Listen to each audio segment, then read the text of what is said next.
हम पढ़ रहे हैं राजस्थान ज्योग्राफी। और राजस्थान ज्योग्राफी में टॉपिक चल रहा है शब्दावलियाँ, और शब्दावलियाँ टॉपिक आज पूरा हो जाएगा। ठीक है, अच्छे से आपको समझना है जो भी शब्दावली मैं आपको पढ़ा रहा हूँ। ठीक है, तो आज हम पढ़ने वाले हैं सबसे पहले सपाड़। सपाड़ सपाड़ क्या है ये आपको समझना पड़ेगा अच्छे से। ठीक है, उसके लिए मैं आपको एक डायग्राम समझाता हूं। देखिए, एक नदी आती है और उस नदी का नाम है चंबल। क्या नाम है? चंबल। देखने यहां पर आप, ये नदी आ रही है, इसका नाम है चंबल नदी। अब ये पहले मध्य प्रदेश में, मध्य प्रदेश के बाद में ये राजस्थान में आती है। राजस्थान में यहां पे चित्तौड़गढ़ है, बूंदी, कोटा, वापस बूंदी।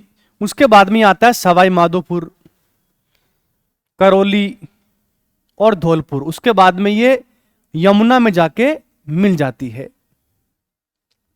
नदी का नाम क्या है? चंबल नदी। अब देखो आप, अब साथ में याद ये करना है कि जैसे ये यहां पर क्या है? सवाई माधोपुर। ये सवाई माधोपुर है और ये पड़ता है यहां पे करौली। ये करौली आ गया।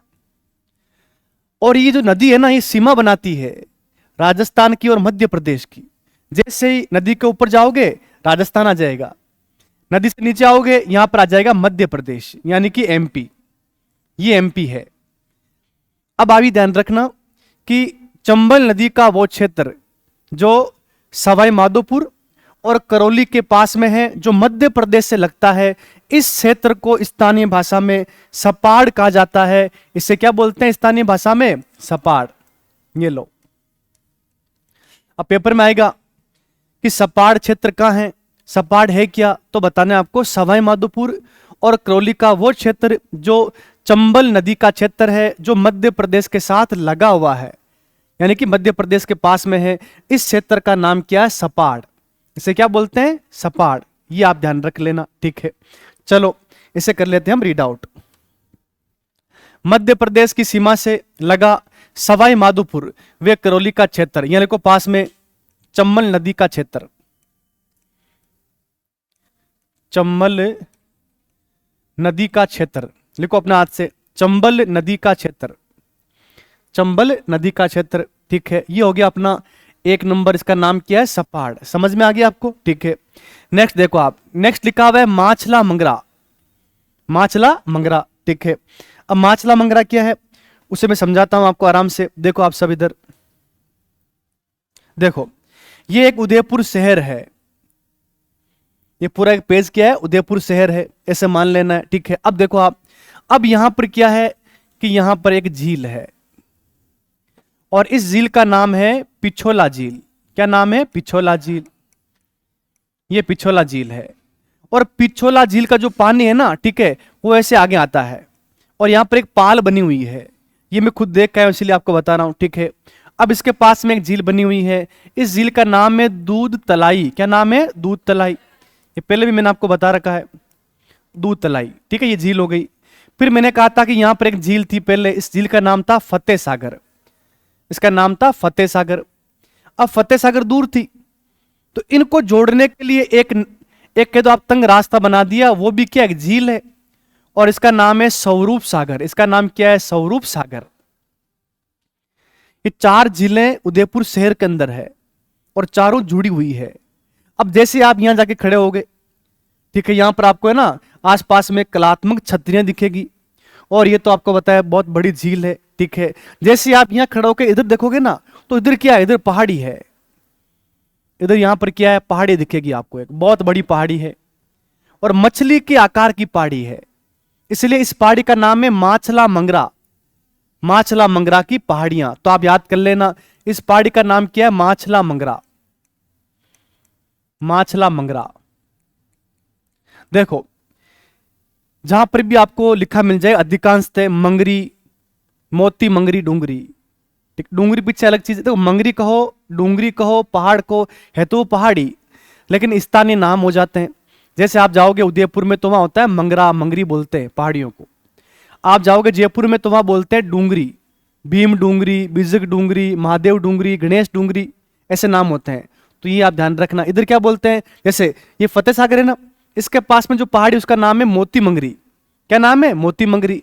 उस पे मोती महल बना हुआ है, जो आगे पढ़ाऊंगा आपको। अब यहां ध्यान रखना, इसका नाम है माछला मंगरा। तो आप ध्यान रख लेना, माछला मंगरा की जो पहाड़ियां हैं, ठीक है ना, वो उदयपुर शहर के अंदर है। कहां पर है? उदयपुर शहर के अंदर।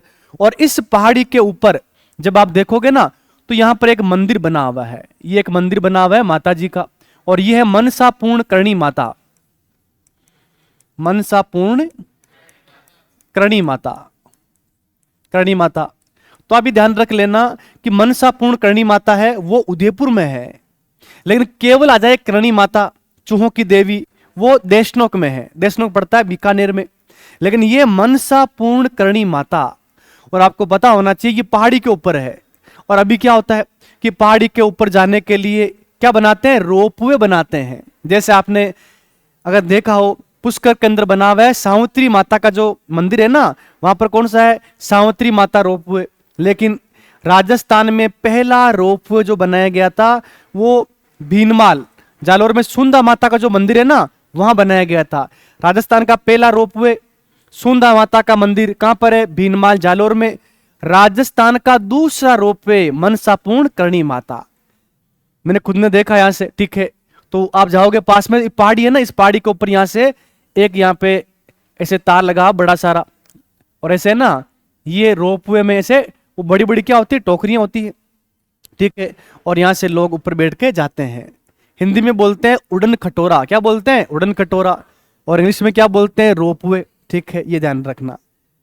अच्छा, ढोल चल रहे हैं, ढोल बज रहे हैं इधर, किसी का बैंड बजने वाला है, ठीक है। कोई शादी होगी भाई, मना तो नहीं कर सकते ना, खुशी का दिन है, निकल जाएंगे अभी, ठीक है। आप देखो इधर, तो माछला मंगरा की पहाड़ी उदयपुर में, पिछोला झील, दूध तलाई झील, स्वरूप सागर, फतेह सागर, ये 4 जिले कहां पर है? उदयपुर में है।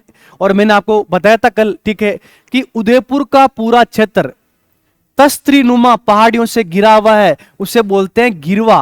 क्या बोलते हैं? गिरवा। बताया कि नहीं बताया मैंने आपको? और उदयपुर किस में आता है? मेवाड़ में आता है। उदयपुर किस में आता है? मेवाड़ में।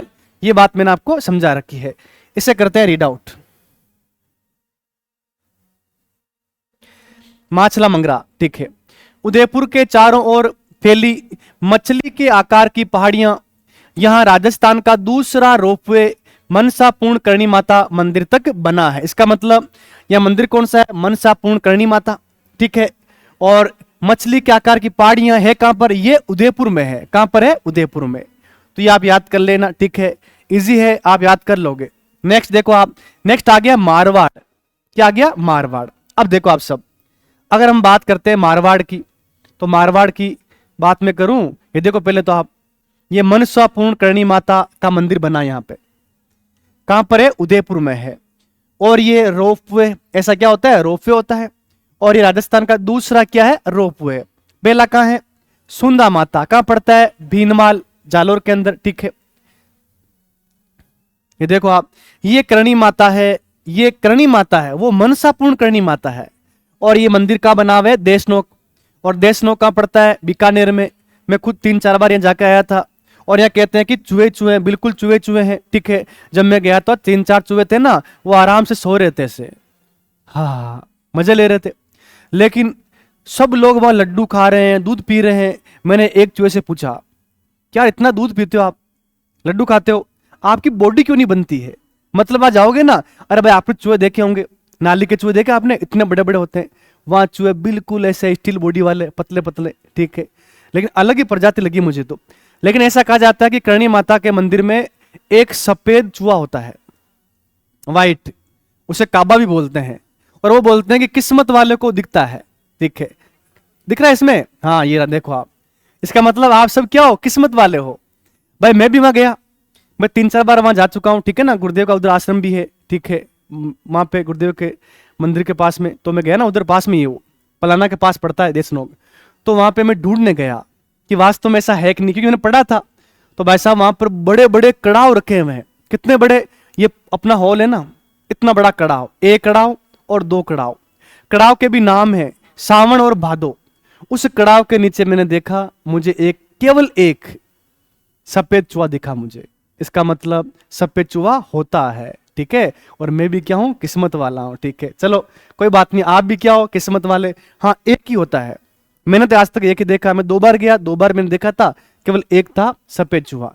ये चूहों का मंदिर कहलाता है। बड़ी बात ये, इतने सारे यहाँ पर चूहे हैं लेकिन यहाँ पे प्लेग रोग नहीं फैलता है। तो चूहों की देवी किसको बोलते हैं, करणी माता को, ये आप ध्यान रख लेना, ठीक है। चारणों की कुल देवी है करणी माता, ये मैंने आपको समझा दिया। और हम देख रहे हैं मारवाड़ तो मारवाड़ के लिए क्या करूंगा, मैं आपको एक मैप समझाऊंगा, वो मैप आप समझ लेना, एक बार में आपको समझ में आ जाएगा। चलिए अब देखो आप, अब आपने सुना होगा कि एक क्षेत्र आता है, देखा भी होगा, कभी गए होंगे, यहां पड़ता है जोधपुर मेन, ये जोधपुर है। अब जोधपुर के पास में यहां पर आता है नागौर, ये नागौर आता है, और नागौर को तोड़ के क्या बना दिया, डीडवाना कुचामन, इसी के पास में आता है डीडवाना कुचामन। जब आप यहां अजमेर पड़ता है, अजमेर से आप जाओगे जोधपुर, तो बीच में आता है पाली, ये आ गया पाली। मैं सेम जैसे है वैसे समझा रहा हूं, पाली आ गया। अब इधर आप जोधपुर से आप आगे आओगे, इधर आता है बालोतरा, ये बालोतरा आ गया। और बालोतरा किससे बना है, बाड़मेर से, ये बाड़मेर आ गया, ठीक है। और जोधपुर से बना है फलोदी, ये रहा फलोदी। जोधपुर का ठिकाना था पहले फलोदी, सबसे बड़ा ठिकाना था जोधपुर रियासत का फलोदी ठिकाना। तो इनको मिलाकर के हम क्या बोलते हैं, मारवाड़, क्या बोलते हैं, मारवाड़। तो मारवाड़ में क्या आता है, जोधपुर आता है, पाली आता है, नागौर, कुचामन, डीडवाना, फलोदी, बालोतरा और बाड़मेर, ये मारवाड़ रियासत, ये मारवाड़ क्षेत्र। और यहां की बोली कौन सी है, मारवाड़ी, कौन सी है, मारवाड़ी। तो मारवाड़ क्षेत्र की बोली कौन सी है, मारवाड़ी। राजस्थान में सर्वाधिक बोली जाने वाली बोली कौन सी है, मारवाड़ी है, ये आप ध्यान रख लेना। और मारवाड़ क्षेत्र यहां पे राठौड़ वंश ने क्या किया था, राज किया था। वैसे किशनगढ़ रियासत भी थी, किशनगढ़ में भी आपको ध्यान रखना है राठौड़ वंशी था। किशनगढ़ में कौन सा था, राठौड़ वंशी था। अजमेर में चौहान वंश। और मेन यहां पे सेंटर क्या है, जोधपुर। जोधपुर से पहले यहां पर क्या था, मंडोर, जो आज कहां आता है, जोधपुर के अंदर ही आता है। तो मैंने आपको समझा दिया, ये पूरा क्षेत्र क्या है, ये मारवाड़ है, और यहां की बोली कौन सी है, मारवाड़ी है। समझ में आपको आ गया होगा, ठीक है। चलो अब इसे कर लेते हैं हम रीड आउट। चलिए पढ़ो आप मारवाड़ को। प्राचीन जोधपुर रियासत का क्षेत्र वर्तमान में क्या है, जोधपुर है, फलोदी, पाली, बाड़मेर, बालोतरा, डीडवाना, कुचामन और नागौर किस में आते हैं, मारवाड़ में आते हैं। तो प्राचीन काल में से क्या बोलते थे, जोधपुर रियासत कह दो या कह दो मारवाड़ रियासत, ठीक है। और यह वंश लिख दो आप, वंश कौन सा था राज करने वाला, राठौड़ वंश। नाम सुना आपने, राव जोधा, ठीक है, वो हो गए। और वैसे आपको पता है बीकानेर है ना, बीकानेर में भी राठौड़ वंशी था, और बीकानेर को हम बोल देते हैं जंगल प्रदेश, ठीक है। वो भी ऐसे है तो मारवाड़ का हिस्सा ही, ठीक है, लेकिन उसे बोलते हैं जंगल प्रदेश, ठीक है। चलो इतना आपको समझ में आ गया, ठीक है। अब आता है बरड़ क्षेत्र, ये मैं कहता हूं 2 स्टार का है, ये हर किसी से होता नहीं है। और ये ग्राम सेवक में पिछली बार क्वेश्चन पूछा गया था कि बरड़ क्षेत्र क्या है, तो इसे आपको समझना अच्छे से। अब देखो आप सब, मैं समझा रहा हूं आपको, आपको केवल बोर्ड पे देखना है और समझना अच्छे से, ठीक है। ये राजस्थान का मैप है, इस मैप में आपको समझना है। देखो आप सब, क्या मैंने आपको समझाया था कि चित्तौड़गढ़ में यहां भैंसरोडगढ़ है, यहां से लेकर के यहां पे भीलवाड़ा में बिजोलिया है, और यहां पर ऊपर माल का पठार है। पढ़ाया ना मैंने आपको, ऊपर माल का पठार। अब देखो आप, अब यहां पर आप आगे जाओगे तो यह बूंदी जिला आता है, और बूंदी में यहां पर एक जगह पड़ती है, उसका नाम है बरड़। क्या नाम है, बरड़, मतलब बरड़ क्षेत्र बोल देते हैं। तो आप ऐसे याद कर लो कि ये भीलवाड़ा का कौन सा है, बिजोलिया, ये हो गया बिजोलिया। बिजोलिया कहां आता है, भीलवाड़ा में आता है। बिजोलिया किसान आंदोलन भी हुआ था, ठीक है। तो बिजोलिया भीलवाड़ा से लेकर के बूंदी तक जो कटाफटा क्षेत्र है, जो पठारी क्षेत्र है, इसका एक नाम है, और इसे हम बोलते हैं बरड़ क्षेत्र। ये पेपर में 100% आएगा, मैं आपको बता रहा हूं। तो इस क्षेत्र का नाम क्या है, बरड़ क्षेत्र। अब पेपर में आएगा कि बरड़ कहां पर है, बूंदी में। अरे बरड़ कहां पर है, बूंदी में, ठीक है। बरड़ क्या है, बरड़ एक क्षेत्र का नाम है। कहां पर है ये बिजोलिया से लेकर के बूंदी तक है। ये बूंदी यहां पड़ता है, यहां पड़ता है बिजोलिया। तो यहां तक क्षेत्र है, ये कटाफटा क्षेत्र है पूरा का पूरा, ठीक है। और इस क्षेत्र का नाम है बरड़ क्षेत्र, और यहां पर हुआ था बरड़ किसान आंदोलन। अगर आपने हिस्ट्री पढ़ी है, सर आपको पढ़ाएंगे हिस्ट्री में, तो बरड़ किसान आंदोलन हुआ था बूंदी में, और ये जुड़ा हुआ था बिजोलिया के पास में। भाई बिजोलिया में आपको पता है जन जागृति हुई, यहां पर भी आंदोलन हुआ, उसका असर कहां पड़ा? बूंदी में पड़ा। और बूंदी में किस क्षेत्र में पड़ा? बरड़ क्षेत्र में पड़ा। और यहां ध्यान रखना, इस आंदोलन का, बरड़ किसान आंदोलन का नेतृत्व किसने किया था? नैनू राम ने। किसने किया था? नैनू राम ने। और यहां की तो खतरनाक घटना है। घटना क्या है? तो उसका नाम है डाबी हत्याकांड। क्या नाम है? डाबी हत्याकांड। रोना नहीं आपको, ठीक है। डाबी हत्याकांड कहां हुआ था? बरड़ क्षेत्र में हुआ था। अब यहां पर क्या हुआ था? ठीक है, तो यहां पर किसान लोग इकट्ठे हो रखे थे और साथ में झंडा गीत गा रहे थे। तो यहां पर एक खड़ा था, उस व्यक्ति का नाम है नानक भील। क्या नाम है? नानक भील। और साथ में था देवीलाल गुज्जर। दो नामों को याद करने, एक तो कौन है? नानक भील है, और एक का नाम क्या है? देवीलाल गुज्जर। तो ये दोनों खड़े होकर के झंडा गीत गा रहे थे, झंडा गीत गा रहे थे। और पुलिस में आपको ध्यान रखना है, इकराम नाम का एक व्यक्ति था, उसने आपको बताया क्या चला दी? गोलियां चला दी। और डाबी हत्याकांड हो गया। वहां पर दो व्यक्ति शहीद हुए, एक का नाम क्या है? नानक भील, और एक का नाम क्या है? देवीलाल गुज्जर। फिर माणिकलाल वर्मा ने नानक भील की याद में अर्जी गीत लिखा था। नानक भील की याद में अर्जी गीत लिखा था। ये सारी कहानी है ना, ये आपको सर समझाएंगे जब पढ़ाएंगे किसान आंदोलन, हिस्ट्री के अंदर समझाएंगे। मेरा केवल इतना काम है कि बरड़ क्षेत्र आपको बता देना, ठीक है। तो बरड़ क्षेत्र कहां पर है? तो मैंने बता दिया, बूंदी में है। कहां से कहां तक है? तो बिजोलिया से लेके बूंदी तक, ये है बरड़ क्षेत्र। यही हुआ था बरड़ किसान आंदोलन, नानक भील, देवीलाल गुज्जर, ठीक है। ये मैंने आपको समझा दिया। चलो इसको कर लेते रीड आउट। देखो आप, बूंदी जिले का बिजोलिया से लगा हुआ पथरीला क्षेत्र, जहां बरड़ किसान आंदोलन हुआ था। बरड़ किसान आंदोलन का नेतृत्व किसने किया था? पंडित नैनूराम शर्मा ने। इसे आप गोले में डाल दो भाई, ये पेपर में आएगा। पंडित नैनूराम शर्मा ने किया था। और यहीं पर क्या हुआ था? डाबी हत्याकांड हुआ था। डाबी हत्याकांड कब हुआ था? तो 2 अप्रैल 1923। 2 अप्रैल 1923। आपको 1923 सही लिखा हुआ है या हिंदी वाला लिखा हुआ है? हिंदी वाला, ये हमको आती नहीं, ठीक है। तो आप देखो ऐसे 1923, 2 अप्रैल 1923 हुआ, जिसमें नानक जी भील, 2 स्टार लगा दो, पेपर में आपसे पूछेंगे। नानक जी भील वे देवीलाल गुज्जर क्या हो गए थे? शहीद हो गए थे। तो पूरी कहानी सुनने के लिए हिस्ट्री की क्लास आपको देखनी पड़ेगी, ठीक है। ये मैंने आपको समझा दिया है। बरड़ किसान आंदोलन के साथ में क्या है? बरड़ क्षेत्र है यहाँ पे। चलो बरड़ हो गया अपना। बरड़ के बाद में जो अपनी शब्दावली आने वाली है, और वो कौन सी होने वाली है? वो होने वाली है तोरावाटी। चलिए, अब तोरावाटी क्या है ये भी आपको समझना पड़ेगा, इसलिए मैं आपको समझा रहा हूं तोरावाटी। एक यहाँ पे डायग्राम बनाता हूं, देखो आप सब। क्या आपने सुना है एक जिला है सिक्कर? जानते हो आप सिक्कर? ये रहा सिक्कर। और एक जयपुर को तोड़ के जिला बनाया गया कोटपुतली बहरोड। कोटपुतली बहरोड, ठीक है। अब देखो आप, एक नदी आती है और उस नदी का नाम है कांतली। क्या नाम है? कांतली। और वो निकलती यहां पे सिक्कर में, खंडेला की जो पहाड़ियां हैं वहां से निकलती है, खंडेला की पहाड़ियों से। ये सिक्कर में ही है। सिक्कर के बाद में जाएगी झुंझुनू में, ये झुंझुनू आ गया। और झुंझुनू के बाद में ये चूरू जिले से पहले उस जिले में जाएगी नहीं, ठीक है। सीमा पर जाकर के आपको ध्यान रखना है, ये रेगिस्तान में विलुप्त हो जाती है। ये आंतरिक प्रवाह की नदी है, ये आप ध्यान रख लेना। और यहां पे जगह का नाम है मंडेला। क्या नाम है? मंडेला। मंडेला गांव है। और वहां जाकर के ये आपको ध्यान रखना है, रेत में, रेगिस्तान में विलुप्त हो जाती है। निकलती कहां से? खंडेला की पहाड़ियों से। खंडेला की पहाड़ियां ये कहां पड़ती है? सिक्कर में। खंडेला की पहाड़ियां कहां पर है? सिक्कर में। यहां से निकलती है और मंडेला गांव ये पड़ता है झुंझुनू के अंदर। और वहां जाकर के चूरू से पहले वहां जाकर रेगिस्तान में विलुप्त हो जाती है। और नदी का नाम है कांतली। क्या नाम है? कांतली। कांतली नदी ये क्या करती है कि झुंझुनू को 2 बाटों में, 2 भागों में काटती है, इसलिए नाम क्या है इसका? कांतली। इसकी लंबाई है 100 किलोमीटर। कितनी है? 100 किलोमीटर।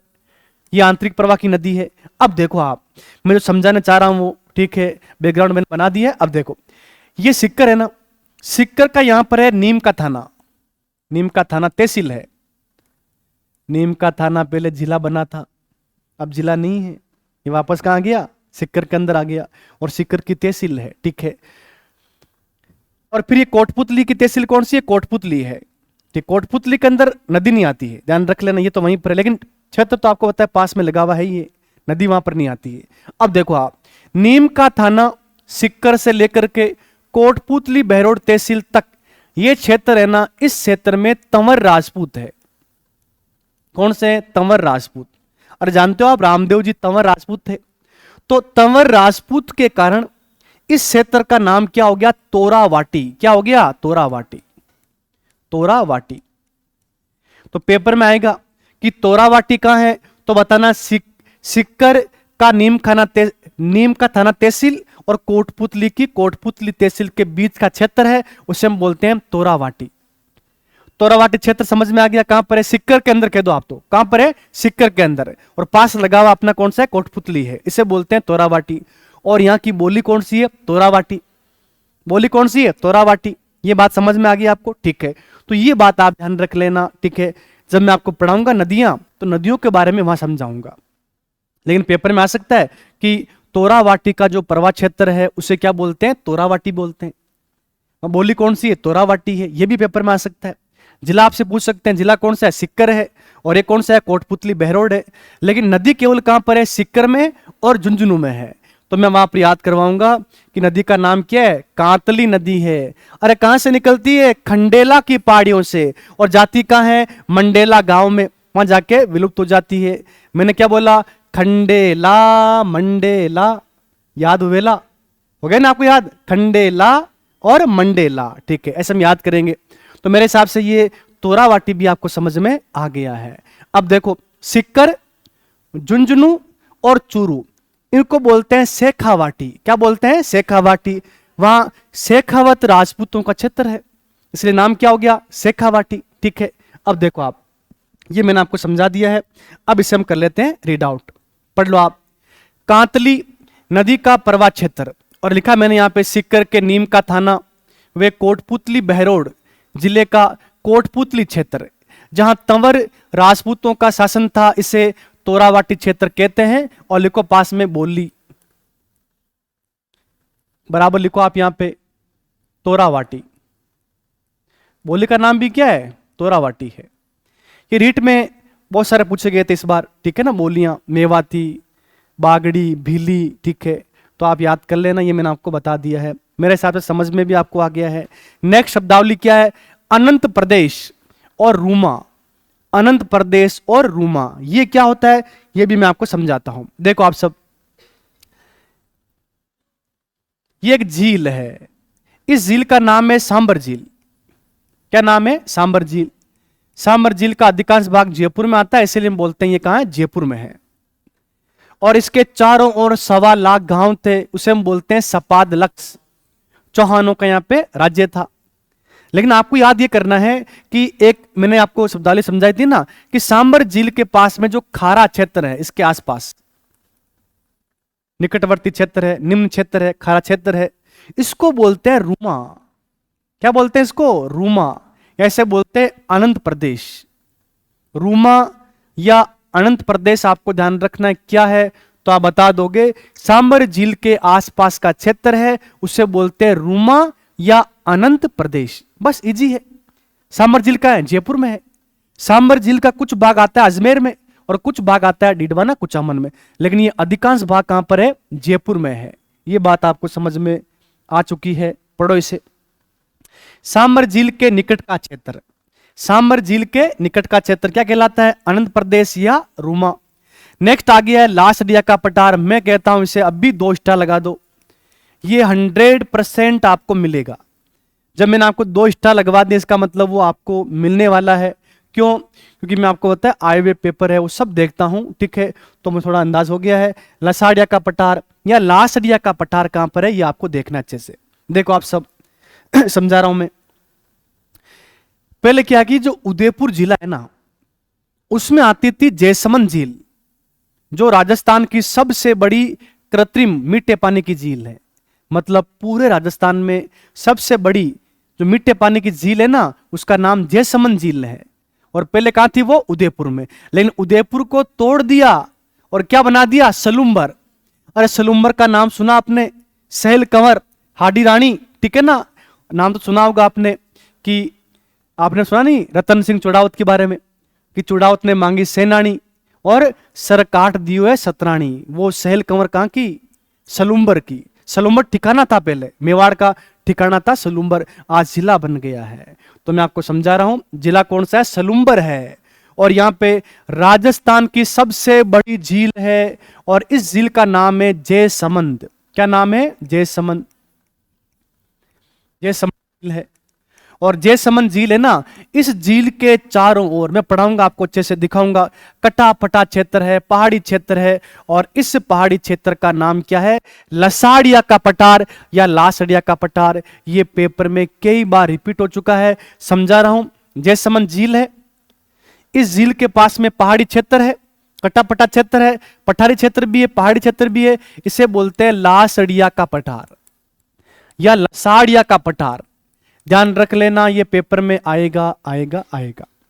फोटो भी मैं आपको दिखा देता हूं, जयसमंद इतनी बड़ी झील है तो आपको समझ में भी आ जाए। ठीक है,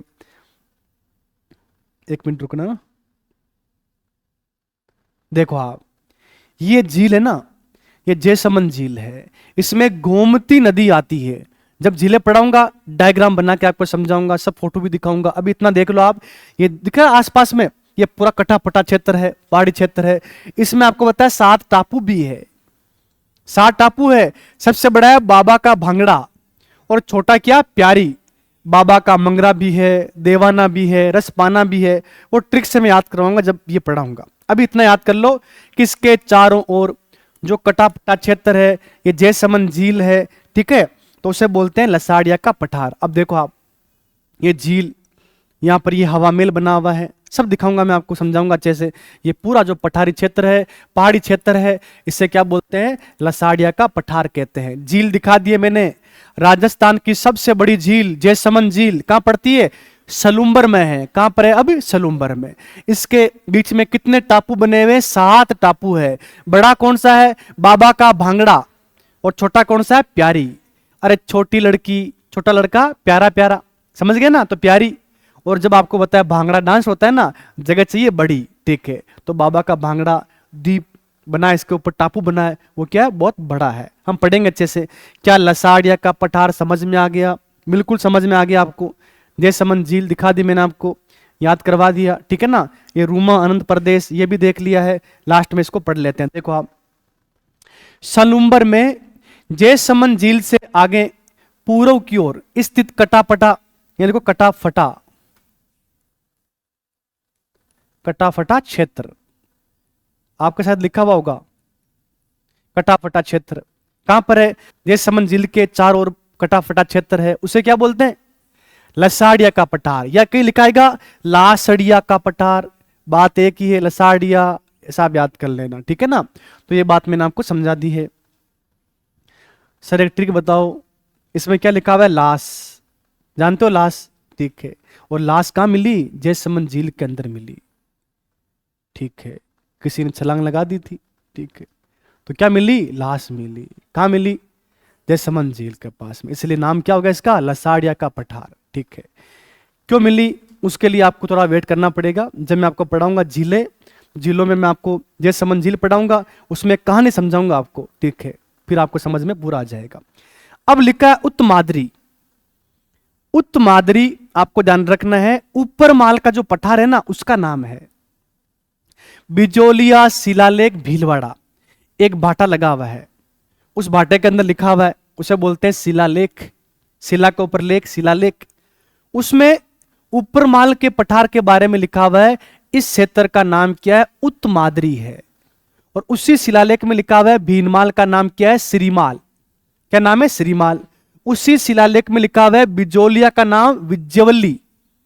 बिजोलिया का नाम क्या है? विजयवल्ली। ठीक है, तो देख लो, आप इसे देख लेते हैं। तो बिजोलिया शिलालेख भीलवाड़ा में ऊपर माल क्षेत्र को उत्तमाद्री कहा गया है। याद कर लेना, उत्तमाद्री बराबर क्या है? ऊपर माल। कहां लिखा हुआ है? बिजोलिया शिलालेख में लिखा हुआ है। बस ये बात समझ में आ गई। अब लिखा गया आडा वाला पर्वत। आडा वाला पर्वत, और ये तो आपको पता है, अभी अभी 2 महीने पहले पेपर में आया था कि आडा वाला पर्वत कहां है? बूंदी में। कहां पर है? बूंदी में। तो आपको ध्यान रख लेना है, आडा वाला पर्वत कहां है? बूंदी में। और आपको पता होना चाहिए, एक होता है अडावटा। अडावटा तो अडावटा है ना, अरावली को बोलते हैं राजस्थान में अडावटा। लेकिन देखो अजमेर है, अजमेर में क्या बोलते हैं? तारागढ़, नागपाड़ी। सिक्कर में क्या बोलते हैं? हर्ष की पहाड़ी कह दो आप, ठीक है। मालखेत की पहाड़ी झुंझुनू बोल दो आप, ठीक है, सिक्कर साइड में। उसके अलावा जब आप जाओगे जयपुर में, जयपुर में खो है, नाम लिखा हुआ है। अलवर में क्या है? भेराच है तो पहाड़ी एक ही ना, अरावली। अरावली के अलग अलग नाम है। तो बूंदी में आपको ध्यान रखना है, अरावली की पहाड़ियों को आडा वाला पर्वत कहा जाता है। आडा वाला पर्वत कहा जाता है। कहां पर? बूंदी में। सर हमको याद रहेगा नहीं, कोई ट्रिक बताओ आप। अब आप मुझे बताओ बूंदी क्या होती है? नुक्तियां, ठीक है। अरे जानते हो बूंदी, एक तो फीकी बूंदी होती है, रायते के अंदर डालते हो, और एक मीठी मीठी मीठी आपको पता है देसी बूंदी होती है ना, और अपनी भाषा में नुक्तियां। समझ गए ना? ठीक है। अब आपने क्या किया है? आपने बूंदी बनाई है इतनी सारी, शादी के अंदर, मौसर के अंदर होती है ना बूंदी, क्या आप उसे खुला रखोगे? नहीं नहीं सर, हम क्या लगाएंगे? आडा। और जानते हो आडा मतलब गेट, मारवाड़ी में क्या बोलते हैं उसको? आडा। गेट को, दरवाजे को क्या बोलते हैं मारवाड़ी में? आडा। तो आप ध्यान रख लेना, ठीक है। बूंदी आपने रखी है किसमें? कमरे के अंदर, और कमरे पर क्या लगाया आपने? आडा लगा दिया, ठीक है। कैसे भी याद करो, याद करना है। आडा वाला पर्वत कहाँ है? बूंदी में। मैं तो कहीं कहूँ थे ना कि आडा पड़ पड़ कहीं खाओ, बूंदी खाओ, ऐसा बोलते हैं मारवाड़ी के अंदर, ठीक है। तो मेरे हिसाब से आप याद कर लोगे बूंदी को जोड़ करके, और ये तो आपको याद हो गया है, ठीक है। तो ये शब्दावलियां चल रही है और मैं आपको निरंतर पढ़ाते हुए आगे बढ़ रहा हूं, और मुझे इतना विश्वास है कि आप साथ में क्या कर रहे हो? याद कर रहे हो, आप याद कर रहे हो। अब देखो आप, अब आ गया बहरांच। अलवर जिले में स्थित पहाड़ी, यानी तो पहाड़ी, अलवर जिले में जो पहाड़ी है उसका नाम क्या है? बहराच है। कहीं लिखा आता बैराज है या बैराज है, ऐसा आप याद कर लेना। बैराज कहां पर है? तो आप ध्यान रखना अलवर में है। कहां पर है? अलवर में, ठीक है। ये तो इजी है। लेकिन जालोर की पहाड़ियां इस बार पेपर में आ चुकी है, इसलिए मैं चाहता हूं इसे आप लगाओ 2 स्टार। क्वेश्चन कैसा आया था पेपर में? ऐसा पूछा गया था कि डोरा पर्वत, रोजा भाकर और इसराना भाकर ये कहां पर है? जालोर के अंदर। तो मैं आपको बताऊं, जालोर में जो पहाड़ी है अरावली की, उनके नाम दे रखे। ये ग्रेनाइट की पहाड़ी है, ग्रेनाइट निकलता है यहां पे। तो आप ध्यान रख लेना, जालोर में पहाड़ियों के नाम क्या है? जारोला, इसराना भाकर, रोजा भाकर और डोरा पर्वत। ये आप ध्यान रख लेना कहां पर है? जालोर में है। जालोर में आप ध्यान रख लेना जारोला, इसराना, रोजा भाकर और डोरा पर्वत, ठीक है। तो मैं आपको समझा रहा हूं, जालोर का राणा, राणा, राणा, ठीक है। और वो क्या करता है? भाकर के ऊपर चढ़ करके, भाकर के ऊपर चढ़ करके, कब? रोज। और साथ में क्या उसके? डोरा है, डोरा है। क्या चलाता है? पतंग चलाता है। तो याद कर लो, जालोर का राणा, राणा मतलब इस राणा कहां चढ़ता है? झारोला पहाड़ के ऊपर। कब चढ़ता है? रोज चढ़ता है। और साथ में क्या है? डोरा है। सन ने कहा था डोरा ले रखा है, अरे मंजा होता है ना डोरा, ठीक है, वो ले रखा है। कौन है? राणा है। कहां पर है? झारोला पहाड़ के ऊपर है। 1 दिन 2 दिन, रोज रोज चढ़ता है। ऐसे याद कर सकते हो, कोई दिक्कत वाली बात नहीं है। यही कारण है कि जालोर की साक्षरता दर क्या हो गई? कम हो गई। छोरा क्या कर रहा है? पतंग चला रहा है, स्कूल में जा ही नहीं रहा है, ठीक है। इसलिए क्या हो गई? साक्षरता दर क्या हो गई? कम हो गई। सबसे कम पढ़े लिखे लोग कहाँ मिलेंगे आपको? जालोर में। ये भी आप साथ में याद कर लेना।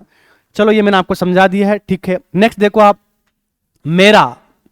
मेरा क्या है? अरे मेरा कुछ भी नहीं है, सब आपका है, ठीक है।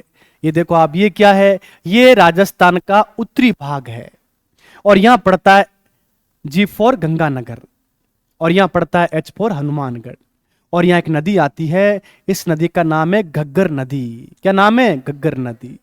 और हनुमानगढ़ का जो उत्तरी क्षेत्र है, जहां पीली भूरी मिट्टी पाई जाती है, उस मिट्टी का नाम क्या? मेरा। क्या नाम है? मेरा। बस याद कर लो। देखो इसे पढ़ लेते हैं हम। मेरा हनुमानगढ़ के उत्तरी इलाके में पाई जाने वाली हल्की पीली मिट्टी होती है ना, उसे क्या बोलते हैं? मेरा कहते हैं। पेपर में आ गया मेरा क्या है, तो आप बोलोगे मेरा कुछ भी नहीं है, ठीक है। हनुमानगढ़ का है। हनुमानगढ़ के उत्तर में जो पीली मिट्टी पाई जाती है, ठीक है, उसे हम क्या बोलते हैं? मेरा कहते हैं। लेकिन अब आपको डरना नहीं है, अब हम कहाँ गए? डांग क्षेत्र में आ गए हैं। डांग क्षेत्र में आ गए हैं। तो पहले मैं आपको डांग क्षेत्र दिखाता हूं, सबका ध्यान बोर्ड पे। ये देखो आप, मतलब चंबल नदी है, और चंबल नदी मध्य प्रदेश से आती है राजस्थान में पहले चित्तौड़गढ़ आता है, फिर पास में कोटा, बूंदी, ठीक है, यहाँ बहती हुई आगे जाती है, सवाई माधोपुर आ गया, फिर क्या करती है, मिट्टी का भयंकर कटाव करती है। चंबल नदी के आसपास में जब आप जाओगे, मैं गया था, पहले मैं सोचा था पता नहीं क्या है, ये क्या है बीड़ क्षेत्र। जब मैं वहां गया था, मैं ट्रेन से गया था और मैंने देखा दूर दूर तक केवल क्या है, खड्डे खड्डे बने हुए हैं। इसे बोलते हैं उत्खात भूमि। क्या बोलते हैं, उत्खात भूमि। और स्थानीय भाषा में बोलते हैं बीहड़ क्षेत्र। क्या बोलते हैं, बीहड़ क्षेत्र। चंबल नदी के कारण बना हुआ है और वहां पर क्या गहरे गहरे खड्डे हैं। मैं सोच रहा था कि ये लोग खाते क्या है, क्यों, जमीन है ही नहीं वहां पे। जैसे आप जाओगे अरावली में केवल पहाड़ी पहाड़ियां हैं, जब आप जाओगे मरुस्थल में जैसलमेर में केवल रेत ही रेत है, वैसे ही आप जाओगे सवाई माधोपुर, करौली और धौलपुर, चंबल नदी के क्षेत्र में केवल आपको ऐसे बीहड़ दिखेंगे। अब देखो आप, ये बीहड़ क्षेत्र है तो बीच में क्या होती है, छोटी छोटी जगह होती हैं, यहाँ लोग खेती कर लेते हैं, लेकिन यहाँ के लोगों को खेती करने की जरूरत ही नहीं है। यहाँ पर क्या डाकू है, सुना आपने चंबल के डाकू, वो इसी क्षेत्र में रहते हैं, ठीक है। ये बीहड़ क्षेत्र दिखा रहा हूं मैं आपको, डरना नहीं है आपको। देखो आप, ये महिला डाकू थी, ठीक है, आपने गूगल पे देखा होगा, अखबार में कहीं पढ़ा होगा, ठीक है। ये देखो ऐसा पूरा क्षेत्र, ये देखो डाकू जा रहा है इधर से, ये डाकू नहीं है, ये कोई जा रहा है, इसको लूटेगा आगे जाकर कोई, ठीक है, डाकू आगे खड़ा हुआ है। ऐसा पूरा क्षेत्र है ये, इसे हम बोलते हैं बीहड़ क्षेत्र। ये पूरा का पूरा बना हुआ है, कहां तक, धौलपुर तक, करौली, सवाई माधोपुर, चंबल का क्षेत्र। इसलिए पेपर में कई बार पूछा गया कि मिट्टी का अपरदन क्या होता है, कि मिट्टी को बहा कर ले जाना।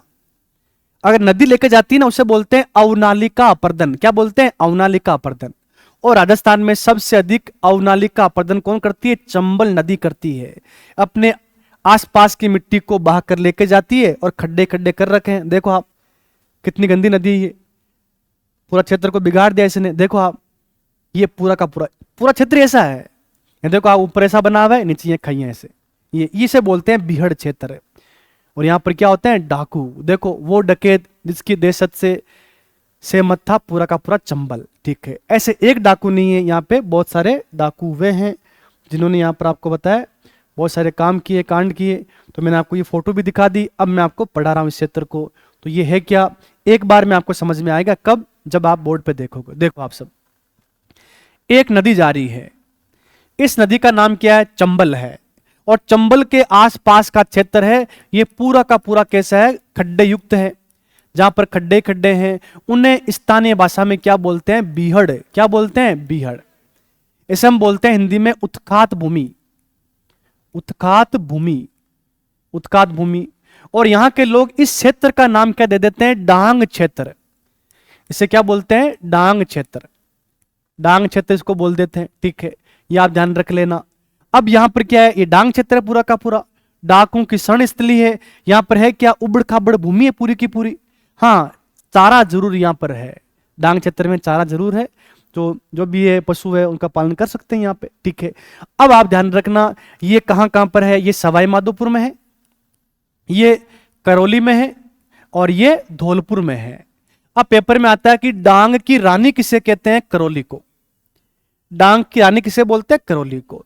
और डांग का राजा किसे बोलते हैं, धौलपुर को। पेपर में आ जाए तो बता देना आपको कि डांग का राजा क्या है, धौलपुर है, डांग की रानी क्या है, करौली है। मैं आपको बताऊं, इसका संबंध पूरा का पूरा जुड़ा हुआ है मारवाड़ से। मारवाड़ क्षेत्र में आपको बताया अकाल पड़ता है, अभी तो क्या कम हो गया, और पहले अकाल पड़ता था हर 3 साल में। और वहां के लोग क्या करते थे, पशु चारण करते थे, भेड़ है, बकरी है। आपने कई बार देखा होगा, रोड के ऊपर आप जा रहे थे और भेड़े भेड़े आ गई, कभी तो आपने देखा होगा, ठीक है, बचपन में। तो भेड़े कहां जा रही है, डांग क्षेत्र में। क्यों, यहां पर चारा है, वहां काल पड़ गया, चंबल में तो पानी आएगा, आसपास में पानी भी है पीने के लिए, चारा भी है। तो लोग ये बोलते थे कि मैं कट जा रही हूं, मैं डांगा में जा रही हूं। अब समझ में आता मुझे कि वो कहां जा रहे थे, डांग क्षेत्र में रहे थे, तो डांग क्षेत्र ये है, समझ गए। और कुछ बोलते हैं ना कि मैं तो माल में जा रही हूं, मतलब मालवा का पठारी क्षेत्र मध्य प्रदेश, वहां पर भी क्या है, नदियां चलती, अच्छी अच्छी बारिश भी होती है वहां पे। लेकिन मारवाड़ क्षेत्र में क्या अकाल पड़ता था, वो यहां आते थे डांग क्षेत्र में। तो ये मैंने समझा दिया पूरा का पूरा डांग क्षेत्र। अब इसे हम कर लेते हैं रीड आउट, पढ़ो इसे। धौलपुर, करौली, सवाई माधोपुर का चंबल नदी द्वारा निर्मित उबड़ खाबड़ उबड़ खाबड़ क्षेत्र, जिसे हम बोलते हैं बीहड़ भूमि। क्या बोलते हैं? बीहड़ भूमि।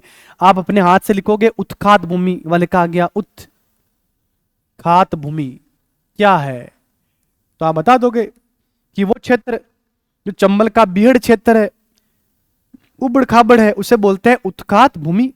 कहां पर है? सवाई माधोपुर में, करौली में, धौलपुर में। ठीक है, अब लिखा आगे देखो, डांग की रानी बराबर क्या है? करौली। वे डांग का राजा क्या है? धौलपुर। ठीक है, ये आप ध्यान रख लेना। नेक्स्ट आ गया मालानी। ये मालानी क्या है? तो इसकी एक कहानी है, वो मैं आपको समझाता हूं। आप सब बोर्ड पे देखो, सब मालानी क्या है। देखो आप सब, एक शब्द आता है मालानी, मालानी, मालानी क्षेत्र। तो पहले आपको बता दूं मैं कि थारपारकर गाय की नस्ल होती है, उससे भी बोलते हैं मालानी। क्यों बोलते हैं वो भी कहानी समझ में आएगी। एक संत हुए थे, उनका नाम था राव मल्लीनाथ, और वो संत तो बाद में बने, पहले वो राजा थे मारवाड़ के। तो मारवाड़ के राजा राव मल्लीनाथ जी, और बाद में हुआ क्या, उनकी शादी हुई थी, ठीक है, रूपादेह से। और रूपादेह ना उनके गुरु थे उगम जी भाटी। तो पत्नी आध्यात्मिक है, गुरु अच्छे होंगे, तो उन्होंने बोला था ये राजपाट कुछ भी नहीं है, एक दिन दे जाने वाली है, भगवान की भक्ति करो। तो राजपाट छोड़ करके वो क्या बन गए? संत बन गए। तो बाद में वो क्या नाम हो गया उनका? संत मल्लीनाथ जी। और संत मल्लीनाथ जी है ना, उनकी समाधि आपको मिलने वाली है, पहले बाड़मेर में थी, अब आती है बालोतरा में। और वहां पर आपको पता होना चाहिए, एक नदी आती है, उसका नाम है लूणी नदी। क्या नाम है? लूणी नदी। ये आ रही लूणी नदी। और इस नदी के पास में आपको ध्यान रखने, बालोतरा में, ठीक है, एक जगह पड़ती है तिलवाड़ा। कौन सी है? तिलवाड़ा। और तिलवाड़ा में आपको ध्यान रखना है समाधि स्थल बना हुआ है राव मल्लीनाथ जी का। तो मल्लीनाथ जी के नाम पे इस क्षेत्र का नाम क्या हो गया? मालानी। मल्लीनाथ जी के कारण क्या हो गया? मालानी क्षेत्र। राजस्थान के ऐसे संत, जो संत भी है और योद्धा भी है, वो कौन है? मल्लीनाथ जी है। और एक कौन है बताओ? मैंने आपको सरना पड़ेगा, आप लोक देवता नहीं पढ़ा भी आपने? ठीक है, तो आपको पता होना चाहिए कि जो फलोदी है वहां बेंगटी गांव है, और बेंगटी गांव में एक लोक देवता है, रामदेव जी के मासी के लड़के हैं, हड़बूजी। अरे पाबूजी नहीं है, हड़बूजी। हड़बूजी सांकला। हड़बूजी सांकला को भी संत और योद्धा बोलते हैं, और एक मल्लीनाथ जी को भी संत और योद्धा बोलते हैं। तो ये मल्लीनाथ जी का क्षेत्र है। और तिलवाड़ा गांव में आज भी क्या लगता है? मेला। सबसे अधिक पशु कहां आते हैं? तिलवाड़ा मेले में आते हैं, चैत के महीने में लगता है। और यहां पर गाय कौन सी आती है? थारपारकर नस्ल की गायें आती है। और थारपारकर नस्ल की गायें बाड़मेर में, जैसलमेर में, बालोतरा में पाई जाती है। और क्षेत्र कौन सा है? मालानी। इसलिए उसे क्या बोलते हैं? मालानी नस्ल की गाय। समझ गए ना? तो मालानी आज कहां पर है? बाड़मेर और बालोतरा में। बाड़मेर और बालोतरा का क्षेत्र का नाम क्या है? मालानी क्षेत्र है। क्यों पड़ा? संत मल्लीनाथ जी के कारण पड़ा था। नदी कौन सी यहां पे? लूणी है। और मेला कौन सा बढ़ता है? तिलवाड़ा मेला। ठीक है, पशु मेला लगता है ये तिलवाड़ा का। ये भी आपको समझा दिया मैंने, और आपको याद हो गया है। पढ़ो इसे। मालानी क्षेत्र, बाड़मेर और बालोतरा का क्षेत्र। बाड़मेर और बालोतरा का क्षेत्र आप ध्यान रख लेना, क्या कहलाता है? मालानी क्षेत्र। और लास्ट एंड फाइनल, और वो क्या है? कुरु देश। पेपर में आ चुका है। कुरु देश का मतलब क्या है? अलवर और खेरतल तिजारा का क्षेत्र है। इसे कुरु देश के नाम से भी जाना जाता है। प्राचीन काल में इसका नाम था कुरु देश। क्या नाम था? कुरु देश। अरे कुरुक्षेत्र का नाम सुना आपने? कहां पड़ता है? हरियाणा में। वहां तो युद्ध हुआ था ना, महाभारत का युद्ध कहां हुआ था? कुरुक्षेत्र में। तो देखो आप अलवर और खेरतल तिजारा, ये बिल्कुल बॉर्डर के ऊपर है, हरियाणा के उस क्षेत्र के पास में है जहां पर क्या है? कुरुक्षेत्र। तो कुरु देश उसको बोलते हैं, अलवर और खेरतल तिजारा को। आज मैंने आपको कंप्लीट शब्दावलियां पढ़ा दी है, और ये टॉपिक अपना क्या हो गया? पूरा हो गया। तो ये मैंने पूरा पढ़ा दिया आपको लास्ट तक। जो ऑनलाइन देख रहे हैं उनके लिए ऑनलाइन कोर्स भी है, जिनको ऑफलाइन पढ़ना है उनके लिए ऑफलाइन क्लास भी है, जो आप पढ़ रहे हो। तो भाइयों और बहनों, मैंने आपको टॉपिक पढ़ा दिया है। अब मैं आपसे पूछता हूं, कुछ भी डाउट हो इस टॉपिक में तो आप मुझसे पूछ सकते हो। डाउट वैसे मैं रखता भी नहीं हूं। तो ठीक है, नेक्स्ट जो टॉपिक है वो निकाल लो आप, उसे हम रिकॉर्ड करेंगे साथ में।